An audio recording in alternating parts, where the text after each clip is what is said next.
అందరికీ నమస్కారం. అబ్బా రాధా, ఓసారి వచ్చి వెళ్ళవే తల్లి. నీకు నీ పెద్దలకి 1000 నమస్కారాలు పెడతాను. ఊరికినే ఉంటావు కదా. మాయదారి పుస్తకం తరువాత చదువుకోకూడదు? వంటింట్లో నుంచి బామ్మ పుట్టు పూర్వోత్తరాలు ఎత్తటంతో చదువుకున్న పత్రిక గిరాటు కొట్టి విసవిస రాధ వంటింట్లోకి వెళ్ళింది. కాస్త ఆ 4 అరటికాయలు తరిగి పెట్టవే, పోపు మాడిపోతుంది అని అంది బామ్మ. అంతకుముందు ఎందుకు వేసుకోవాలి పోపు? నాలుక చివరిదాకా వచ్చిన ప్రశ్నను అక్కడే ఆపేసి మూలన ఉన్న కత్తిపీట తీసుకొని విసురుగా ముందు వేసుకొని గబగబా పెచ్చు తీయటం మొదలుపెట్టింది. కథ మధ్యలో వదిలేస్తే పట్టుపోతుంది. ఇంతకీ ఆ కథానాయకుడు రైలు దూకాడో లేదో, ఒంటరిగా దూకాడో లేదా కథానాయికతో సహా దూకాడో? రైలు దూకటానికి సిద్ధంగా ఉన్న కథానాయకుడు ఏమమ్మా తొందరగరా అని పిలిచినట్లు అనిపించింది రాధకి. అయ్యో, నీ ఇల్లు బంగారం కాను. అదేం తరగటమే తల్లి, కోరేమైనా 4 ముక్కలు అవ్వాలా వద్దా? అంత కండ తీసేస్తే ఎలా? మందలింపుతో రాధ నెమ్మదిగా జాగ్రత్తగా తరగటం మొదలుపెట్టింది. ముఖం ముడుచుకుంటున్న రాధని చూసి పనిచేసిన ఆడది ఎప్పుడూ చెడిపోదు, జ్ఞాపకం ఉంచుకో. రేపు అత్తగారింటికి వెళ్ళిన తర్వాత నువ్వే సుఖపడతావు. రేపు నువ్వు పని చేయకపోతే వాళ్ళు నేమి అనరు, మాకు నీతులు చెప్తారు. తల్లి లేని పిల్లని వెచ్చలవిడిగా వదిలేశారు. ఓ పని చేత కాదు, పాడు చేత కాదు. మేము కోడల్ని తెచ్చుకోలేదు, కొరివిని తెచ్చుకున్నాం అని అంటారు. అదే నువ్వు చక్కగా పనిచేశావనుకో, మా కోడలు ఎంత మంచిదమ్మా, పనులన్నీ చక్కగా చేస్తుంది, వాళ్ళ బామ్మ పెంపకం ఎంత మంచిది అని అనగానే చివరి మాట విని రాధ పక్కపక్క నవ్వింది. ఓ రహస్యం అది. ముడుచుకుపోయిన ముఖం చూసి అది చక్కగా ఎప్పుడు అలా నవ్వుతూ ఉండాలి. పని చెప్పగానే ముఖం గంటు పెట్టుకొని కూర్చుంటే ఎలాగమ్మా? బామ్మ మాటలతో పాటు రాధ కూరలు తరగటం కూడా పూర్తయింది. కథలోని కథానాయకుడు ఇక సహించనట్లుగా ఉన్నాడు. రాధ గబగబా బయటకొచ్చింది. ఇదిగో పోతున్నావా? కత్తిపీట తీసి కాస్త పక్కన పెట్టి ఆ గిన్నెలు తీసుకుని వెళ్ళి దొడ్లో పడేసిరా. నా తల్లివి కదూ, మా అమ్మవు కదూ. బామ్మ మాట కాదనలేక రాధ వెనక్కి తిరిగింది. పని చేస్తే వంక పెట్టాలా మళ్ళీ? పోనీలే పోనీలే, నువ్వు బాగా పనిచేస్తావు. నీకు కృష్ణుడు లాంటి మంచి మొగుడొస్తాడులే. రాధ చేతులు తుడుచుకుని గబగబా వచ్చి డ్రాయర్ ముందు కూర్చుంది. పత్రికను విసురుగా పడేయటం మూలాన పేజీలు మొత్తం కలిసిపోయాయి. ఇక తీరుబడిగా చదవచ్చులే అని అనుకుని రాధ పేజీలు తిప్పటం మొదలుపెట్టింది. రాధా, ఓయ్ రాధా! పైనుంచి వాసు ఇల్లు అదిరిపోయేలా అరవటం మొదలుపెట్టాడు. రాధకి ఒళ్ళు మండిపోయింది. యువతల కథలో కథానాయకుడు ఏం పర్వాలేదులే అమ్మాయి అని అన్నాడు. అయినా సరే రాధ పత్రికను చేతిలో పుచ్చుకొని మెట్ల వైపుకు నడిచి అటువైపుగా వెళ్ళింది. అప్పటికే వాసు మెట్ల పైకి వచ్చి నిలబడ్డాడు. ఓ రాధమ్మ తల్లి, ఎక్కడున్నావు? అరగంట నుంచి ఆపకుండా పిలుస్తూనే ఉన్నాను. తల పగిలిపోతుంది నిన్ను పిలవటం వలన. అతను ఎన్ని కష్టాలు పడుతున్నాడో ఏ కరువు పెట్టాడు. అయిందా నీ ఉపన్యాసం? ఏ కాపు అని అంది. ఏంటి ఉపన్యాసం చెప్తున్నానా? ఆ మాట వాడొద్దని నీకెన్నిసార్లు చెప్పాను. నేనేమైనా రాజకీయ నాయకుణ్ణి అని అనుకున్నావా? వేళ కాని వేళలో అడగా పెట్టకుండా ఉపన్యాసం చెప్పటానికి? అయినా మనం ఉపన్యాసం ఇస్తామంటే సర్లే సర్లే విసిగించుకు. ఎందుకు పిలిచావో చెప్పకుండానే దండకం చేస్తావెందుకు అని ఒక్కసారిగా విసుక్కుంది. ఓ సారీ సిస్టర్, నా పెన్ను ఎక్కడా కనిపించటం లేదు. వాసు ఒక్కొక్క మెట్టు దిగుతూ తడిలేని కళ్ళను చొక్కాతో తుడుచుకున్నాడు. రాధకి ఒళ్ళు మండిపోయింది. నీ పెన్ను కనిపించకపోతే నన్ను పిలవటం దేనికి? మరెవరిని పిలవను? కావాలంటే నువ్వు బామ్మని పిలుచుకో. అమ్మో బామ్మనా? వాసు 2 మెట్లు పైకెక్కి అమ్మో చంపేస్తుంది, అసలే వంట చేస్తుంది కాబోలు, ఆయుధ సమేతంగా ముందుంటుంది అని అన్నాడు. అయితే ఇంకేం, ఊరుకో. బామ్మకు తెలియకుండా బుద్ధిమంతుడిగా కాలేజీకి దయచేయి. వాసు మళ్ళీ మెట్లు దిగటం మొదలుపెట్టాడు. చెల్లాయ్, నా బంగారు తల్లి, కాస్త పెన్ను వెతికి పెట్టమ్మా. కాలేజీకి టైం అయిపోతుంది కూడా. అసలే మా ఫిజిక్స్ లెక్చరర్ కింకరుడు, నన్ను తంతాడు కూడా అని అన్నాడు. ఓ తంతాడా? రాధ తన చక్రాలాంటి కళ్ళను తిప్పుతూ అంది. నిజంగా తన్నల్లేవే. తంతున్నట్లుగా అదోలా చూసి కూనీ చేస్తున్నట్లుగా మాటలంటాడు. ఆహా, అయితే పడు అని రాధ వెనక్కి తిరిగి డ్రాయర్ దగ్గరికి వచ్చి కూర్చుంది. పడనా? అందులో 40 మంది ఉన్న క్లాసులో, ఇంకా పక్కనే సుశీ, శైలు, రోజా ఉన్న క్లాసులో నన్ను మా లెక్చరర్ చేత తిట్లు తినమంటావా? వాసు మెట్లు దిగి రాధ దగ్గరికి వచ్చాడు. ఓహో, నీ బాధంతా సుశీ, శశి, రాధ, రోజాల ముందు మాటలు పడాల్సి వస్తుందనా? అబ్బా, నేనేదో ఊరికే 3 పేర్లు చెప్తే నువ్వు దీర్ఘం తీస్తూ మరో 2 పేర్లు జత చేశావు. కాస్త నా పెన్ను వెతికి పెట్టవే అమ్మా. ఆ పుస్తకం తర్వాత చదువుకుందు గాని తీరుబడిగా అని అన్నాడు. నువ్వెక్కడ పెట్టుకున్నావో ఏంటో నాకెలా తెలుస్తుంది? అబ్బబ్బా, నీకు పుణ్యం ఉంటుంది, అరవమాకు. బామ్మ వింటుంది. అయినా ఒక్కరోజు నీకు పెన్ను లేకపోతే ఏంటట? పోని మీ సింహాన్ని అడగరాదు? రాధ ఎందుకైనా మంచిదని తన కంఠాన్ని తగ్గించింది. మా సింహం అసలు కాలేజీకి పెన్ను తీసుకొస్తే కదా అని అన్నాడు. పోని ఆ లెక్చరర్ని అడుగు. ఇంకేమైనా ఉందా? ఆయన చూస్తుంటే అచ్చం మన బామ్మ గుడ్లు ఉరిమి అట్లకాడ పుచ్చుకొని మీదకొచ్చినట్లుగానే ఉంటుంది. అసలైనా ఈ పాటికి వెతికిచ్చేసేదానివి ఇన్ని మాటలనే కంటే.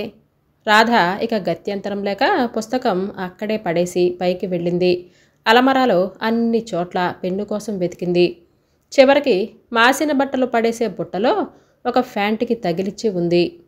ఏరా, కాస్త విడిచిన బట్టలు బుట్టలో పడేసేటప్పుడు జేబులో చూసుకోవా? వాసుకి పెన్నందిస్తూ రాధ మందలింపుగా అంది. తీరికేది చెల్లాయ్, నువ్వు చూస్తూనే ఉన్నావు కదా. అయినా నువ్వు ఊరికినే ఉంటావు కదా, కాస్త నా విషయం గురించి చూడకూడదు అని అన్నాడు. ఆడపిల్లలకు చదువు కావాలని మా మగవాళ్ళందరూ గోలపెట్టి చెప్పేదెందుకు? అన్నానికి రారా వాసు అన్న బామ్మ పిలుపుతో వాసు నోటికి తాళం పడింది. ఎదురు మేకులు కొట్టడమంటే ఇదే కాబోలు అని అంది. రాధ కుర్చీలో కూర్చొని పత్రిక తెరిచింది. అరగంట నుంచి నీకోసం వెయిట్ చేస్తున్నా అని అన్నాడు కథానాయకుడు. రాధ కథ మొదలు పెట్టబోయేసరికి అమ్మాయి రాధా, పూజా మందిరంలో నుంచి మామయ్య పిలుపు వినిపించింది. చచ్చాన్రా భగవంతుడా అని అనుకుని మరొక పిలుపు పిలిపించుకోకుండానే పూజా మందిరంలోనికి పరిగెట్టుకుంటూ వెళ్ళింది. ఇక్కడ పూలేవమ్మా, కాస్త నా సంగతి చూడు తల్లి అని నీకెన్నిసార్లు చెప్పాను. ఇలాంటి వారికి ఎదురు చెప్పకూడదని రాధ అనుభవంతో నేర్చుకుంది. మౌనంగా పూలు కోసుకొచ్చి అక్కడే పెట్టింది. అయ్యో, ఇవాళ మరీ పూలు తక్కువగా పూసాయే. అవును, పాపం వాటికి నీళ్లు నిప్పులు ఉంటే కదా. చూడు రాధమ్మ తల్లి, మామయ్యని చెప్తున్నాను కదా అని కోపగించుకోకు సుమా. కాస్త చెట్ల సంగతి కూడా చూడకూడదు? నువ్వెలాగూ ఊరికే ఉంటావు కదా తల్లి. చెట్లను జాగ్రత్తగా చూడటం వలన ఎన్ని లాభాలో చూడు. 1, ఊరికే కూర్చోకుండా శరీరానికి చక్కటి వ్యాయామం. 2, అది కూడా ఒక కళే. అంటే మన శరీరానికి వ్యాయామం ఇచ్చుకోవటమే కాకుండా ఒక విధంగా కళని పోషించటం. 3, పూలు మనం డబ్బులు పెట్టి కొనుక్కోవాలంటే ఇప్పుడు అది సాధ్యమేనా? మామయ్య పూజ మాట మర్చిపోయి ఉపన్యాసం దంచుతున్నాడు. ఇక అక్కడ నిలబడలేక వెనక్కి తిరిగింది. వెళుతున్నావా? నాకు తెలుసులే ఇవి నీకు రుచించవని. సరేలే కానీ 10 గంటలు దాటినట్లుగా ఉంది. మీ అత్తయ్యకి మందుల టైం అయింది. మర్చిపోకుండా మందులతో పాటు నారింజ రసం కూడా ఇవ్వు తల్లి అని అంటూ మామయ్య పూజకు ఉపక్రమించాడు. వింత వ్యక్తులు అని అనుకుంది రాధ. కథలో కథానాయకుడు బొంగమూతి పెట్టి కూర్చున్నాడు. హాయిరా, తప్పదనుకుంది. మేనత్త గదిలోకి వెళ్ళింది. రాధ ఇచ్చిన నారింజ రసం గ్లాస్ తీసుకుంటూ ముక్కుతూ మూలుగుతూ, తల్లులు, కాస్త పిల్లలు ఎక్కడికి పోయారో చూడు తల్లి. మరీ బడుద్దాయిలా తిరుగుతున్నారేమో, మట్టిలో కొట్టుకుంటున్నారో, ఏం చేస్తున్నారో అమ్ములు. కాస్త వాళ్ళని పిలిచి నీళ్లు పోసి కాస్త అన్నం పెట్టు తల్లి. బామ్మ మడి కట్టుకున్నట్టుగా ఉంది. కాస్త నువ్వైనా చూడమ్మా. మీ మామయ్య ఉన్నారన్నమాటే కానీ ఏమీ ఉపయోగం లేదు. ఆయాసంతో మూలుగుతూ అత్తయ్య వెనక్కి వాలింది. తలగడ దిండు సరిచేసి శాలువాను కంఠం దాకా కప్పి తలుపులు చేరవేసి గడప దాటి ఇవతలకి వచ్చాను. ఇప్పుడైనా రావమ్మా మహాతల్లి అని కథానాయకుడు విసుక్కున్నాడు. రాధక్క అని అంటూ బాబు పాప బయటకొచ్చారు. కథానాయకుడి వైపు జాలిగా చూసి రాధ దొడ్లోకి వెళ్ళిపోయింది. పిల్లల పని అయిపోతూ యువతలకి వస్తూ ఉండగా తండ్రి ఆఫీస్కి వెళ్ళిపోతూ లోపలికొచ్చి అమ్మా రాధా అని పిలవటంతో రాధ సావిట్లోకొచ్చింది. చూడు తల్లి, నీ రాత ఎంతో బాగుంటుంది.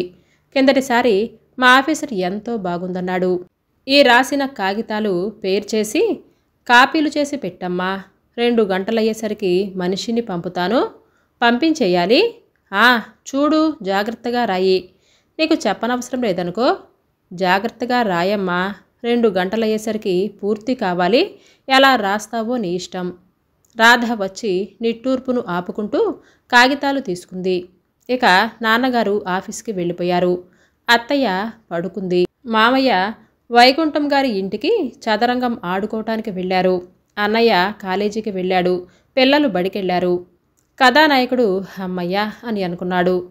రాధమ్మ తల్లి, అన్నం తిని నీ ఇష్టం వచ్చినంతసేపు చదువుకోవే తల్లి. నువ్వు తినేస్తే నా పనైపోతుంది అని అంటూ వంటింట్లో నుంచి బామ్మ పిలిచింది. భోజనం చేసి వచ్చిన తర్వాత డ్రాయర్ ముందుకొచ్చి స్థిమితంగా కూలబడింది రాధ. వెనకమాలే బామ్మ పిలిచింది.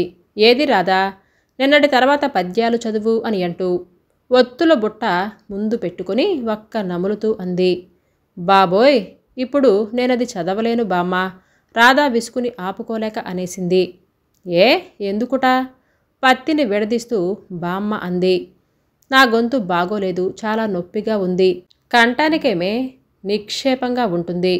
పద్యాలు చదివితే నొప్పి గిప్పి కూడా పోయి నాళాలు సరవుతాయి. బామ్మ మాటలకి రాధకి నవ్వొచ్చేసింది. రాధా, ఆ దిక్కుమాలిన పుస్తకాలను నోరెత్తకుండా లోపల చదువుకుంటూ ఉంటే ఏమవుతుంది మరి? నరాలు పీక్కుపోతాయి. లేలే, ఇవాళ నీకు బావ దగ్గర నుంచి ఉత్తరం వస్తుంది. ఇక దాంతో రాధ నవ్వుకుంటూ ఆధ్యాత్మిక గ్రంథం తీసి బామ్మ ముందు కూర్చొని వరుసగా 10 పద్యాలు రాగయుక్తంగా పాడింది. హఠాత్తుగా నాన్నగారిచ్చిన కాగితాలు గుర్తుకొచ్చాయి. ఇక చాలే నానమ్మ, మా నాన్నగారు కాగితాలు రాయాలి అని చెప్పారు. అంతవరకు జోగుతున్న బామ్మ చెంగుపరుచుకొని కింద పడుకుంది. రాధ తండ్రి ఆఫీస్ రూంలోకి వెళ్ళి కూర్చుంది. 2 గంటల సేపు ఆలోచనలని ఆవేశాలను దూరంగా పెట్టి మనసు కాగితాల మీద లగ్నం చేసింది. పూర్తయిన కాగితాలను సీరియల్ నెంబర్ వారీగా పెట్టి పెన్ను వెనక క్యాప్ తగిలించి హమ్మయ్యా అని అనుకుని వెనక్కి వాలింది. 2 గంటలు తదేకంగా కూర్చొని ఉండటం వలన నడుము మెడ బాగా నొప్పిగా ఉన్నాయి. అమ్మాయి గారు అని వాకిట్లో నుంచి కేక వినిపించింది. రాధ ఆ మనిషికి కాగితాలందించి లోపలికొచ్చి కుర్చీలో కూర్చుంది. నడుం నొప్పితో లాగేస్తుంది. పోని కాసేపు పడుకుందామా అని అనుకుంది. ఇంతలో వాకిట్లో నుంచి ఉత్తరాలండి పోస్ట్ మ్యాన్ గొంతు వినిపించింది. రాధ బామ్మ చెప్పిన విషయాలను ఊహించుకుంటూ వాకిట్లోకొచ్చింది. ఒక ఉత్తరం, పార్సిల్ వచ్చాయి. రాధ ఆత్రంగా ఉత్తరాన్ని తీసింది. దాంట్లో ఏముందా అని తేరా చూస్తే కథ, బావ రాసిన కథ. ఉత్తరం కూడా బావ దగ్గర నుంచే. అందులో ఈ విధంగా ఉంది. రాధా, నా కథ పంపిస్తున్నాను, కాస్త కాపీ చేసి పెట్టు. నీ రాతతో వెళ్ళిన కథ ఇంతవరకు తిరిగి రాలేదు. కాబట్టి నీ రాత మీద నాకు చాలా నమ్మకం ఉంది. ఇది చాలా పెద్ద నవల. సీరియల్గా అచ్చయితే మీ బావకు ఎంత పేరొస్తుందో తెలుసా? ఆలోచించుకో. నువ్వెలాగూ ఊరికే ఉంటావు కాబట్టి కాస్త శ్రద్ధగా పూర్తి చెయ్యి. నేను సోమవారం 10 గంటలకొస్తాను. నువ్వు ఆదివారం సాయంకాలం కల్లా పూర్తి చెయ్యాలి. సోమవారం 10 గంటల వరకు నీకు అలంకరణే సరిపోతుంది కాబట్టి ఊరికే ఉన్న నీకు చక్కటి కాలక్షేపం కదూ. ఇట్లు నీ బావ ప్రసాదు. రాధకి ఒళ్ళు మండిపోయింది. చివరి మాటలెందుకు? ఊరికే ఉంటావు కదా, నా పనులు చేసి పెట్టు. ప్రపంచంలో ఉన్న మనుషులంతా ఒకటే టైపు అని అనుకుంది. ఆలోచనలో ఉన్న రాధకు హఠాత్తుగా కథానాయకుడి కేక వినిపించింది. వస్తున్నా, ఇక చదివేస్తా అని అంటూ రాధ పత్రిక తెరిచింది. ఇంతలో వీధి తలుపును ఎవరో కొట్టారు. ఇవాళ తను ఏ సమయంలో ఏ వర్జపు వేళలో ఆ కథను మొదలుపెట్టానో అని అనుకుంటూ వెళ్ళి తలుపు తీసింది. ఎవరో ఒక ఆవిడ. రాధ ఎన్నడూ చూడలేదు. కనకమ్మ గారు ఉన్నారా అని అంటూ రాధ సమాధానం చెప్పకుండానే ఆవిడ లోపలికొచ్చేసింది. తర్వాత తెలిసింది బామ్మ ఆవిడ చిన్నప్పటి స్నేహితులని. ఆవిడ మాటల మధ్యలో అడిగింది, మీ మనవరాలకి కుట్లు అల్లికలు ఏమైనా వచ్చా అని అంది. బామ్మ రావని తలూపింది. ఆవిడ ఆశ్చర్యపోతూ, మరి పిల్ల ఊరికే ఉంటుంది కదా, ఏం చేస్తుంది? పిల్లలు ఇలా కాలం వృధా చేస్తూ కూర్చుంటే నేను ఊరుకోలేను అని అంది. రాధకు ఏమీ అర్థం కాలేదు. రాధకు ఆ రోజు రాత్రి నిద్ర పట్టలేదు. వెంటనే పుస్తకం తెరిచింది. ఈరోజు ఎలాగైనా సరే ఈ పత్రికను పూర్తి చెయ్యాలి అని అనుకుంది. అబ్బబ్బబ్బా, రాధమ్మ తల్లి, అసలే దోమలతో చస్తుంటే ఆ దీపమేంటమ్మా, కాస్త వెలుతురు తగ్గించు. పగలంతా ఏం చేస్తావే, ఊరికినే ఖాళీగానే ఉంటావు కదా. బామ్మ మాటలు వినగానే రాధ రోషంతో పత్రికను అవతలకు గిరాటు కొట్టింది. మరీ అంత కోపమైతే ఎలాగే అని అంటూ బామ్మ మరోవైపు తిరిగి పడుకుంది. రాధ బరువెక్కిన తలను దిండులో దాచుకుంది. బామ్మకి కూరలు తరగాలి. అన్నయ్యకు పారేసుకున్న పెన్ను నేనే వెతికి పెట్టాలి. మామయ్యకు పూజ విషయాలు చూడాలి. చలిజ్వరంతో ఉన్న అత్తయ్యకు మందులు చూడటమే కాకుండా పిల్లల్ని కూడా చూడాలి. నాన్నగారికి కాగితాలు రాసి పెట్టాలి. బావకు కథలు కాపీలు చేసి పెట్టాలి. కుట్లు కుట్టాలి, అల్లికలు అల్లాలి. కానీ విచిత్రం ఏమిటంటే ఎవరికి వాళ్ళే నా విషయం చూడరాదా అని అంటారు. నీకేం పనుంది అని అంటారు. అలా ఆలోచిస్తున్న రాధ బుర్రకి ఏమీ అర్థం కాలేదు. దిండులో ముఖం దాచుకొని రైలులో నుంచి ఉరకలు వేయటానికి రెడీగా ఉన్న కథానాయకుడి గురించి ఆలోచిస్తూ నిద్రపోయింది. స్కూల్ జీవితాన్ని వదిలి సహజ జీవితంలోనికి అడుగు పెడుతూ తెకమక పడుతున్న రాధ. ఈ కథ మీకు నచ్చిందండి? అయితే లైక్ చేయటం, సబ్స్క్రైబ్ చేయటం, షేర్ చేయటం మర్చిపోవద్దు. మీ అమూల్యమైన అభిప్రాయాలను నాకు కామెంట్స్ రూపంలో తెలియజేయండి.